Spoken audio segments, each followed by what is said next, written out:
Hi everybody, my name is McKenna Cabry and today I'm going to be talking to you guys about physical activity in adolescence today. So first we're going to start with some background information.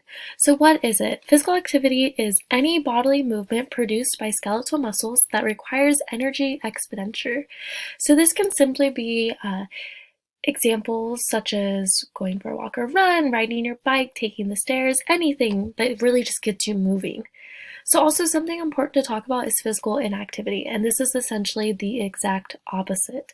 You're going to see this as having a lifestyle that has little to no physical activity in it, and it's so important to talk about this because this is actually the fourth leading risk factor for global mortality, which equals about 6% of deaths. So now we're going to move on to types of physical activity.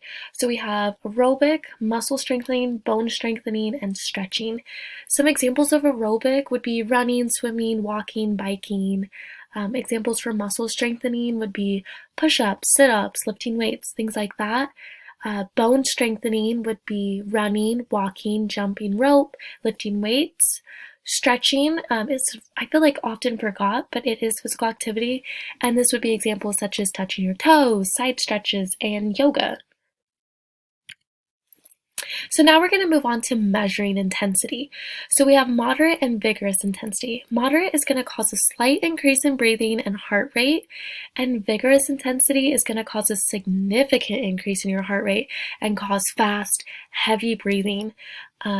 Examples are given such as walking for moderate, vigorous would be running. So now we're going to get on to information on physical activity relevant to adolescence. So just some basic information. How much activity do they need? They need a total of 60 minutes a day of moderate and vigorous physical activity. So that's why we touched on what that is. So that's going to include walking, running, all of that is included, and they need up to 60 minutes of this at least. Unfortunately, only about 20% of children ages 6 to 17 get a full 60 minutes of physical activity each day. And to go on top of that, for high schoolers in particular, in 2017, only 26.1% of them participated in 60 minutes of physical activity. And I believe this link was even saying that counted their PE classes. So that was just them being even forced to do those 60 minutes. So why do they need it? I'm going to talk about 3 benefits: health benefits, school benefits, and mental benefits. So some example of health benefits would be reducing risk of chronic diseases such as cancer, heart disease, obesity, diabetes, things like that. And then also just as a whole, physical activity is known to just make people feel better. There's also school benefits, and I feel like it's really important for this to be touched on. When they're physically active, odds are students are going to have better grades, better attendance, and even higher cognitive performance. And lastly, but definitely one of the most important, is mental benefits.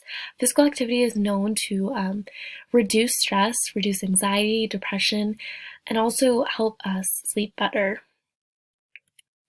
So teachers' impacts on student physical activity. I wanted to talk about strategies that we can use in our classroom and strategies we can use out of the classroom. So what can we do? So in the classroom, we can take activity breaks during class. I think it's important to allow our students to get up and move, even if it's just, let's take a lap around the campus if it's a small campus or a part of the campus. Let's get up and get a drink of water, something that gets them up and moving. And then also, we just want to create an environment that supports physical activity. We want them to know how important it is, even if you're not a PE teacher. Also, it's really important that we try and include activities that involve movement, even if it means getting up and having them copy different note cards around the classroom, something that's going to get them up and moving. So out of the classroom, one of the most important ones is we can be a role model. You could walk to school. It's also important to pack a healthy snack and lunch because nutrition and physical activity walk hand in hand together. And also exercise on your own and share your experience. By having physical activity be in your environment in the classroom and you talk about it, it's going to really tell your students that it's important and maybe even influence them to realize how important this is for them. So here I've included some sources, and I hope you enjoyed learning a little bit about Physical Activity in Adolescence. Thank you.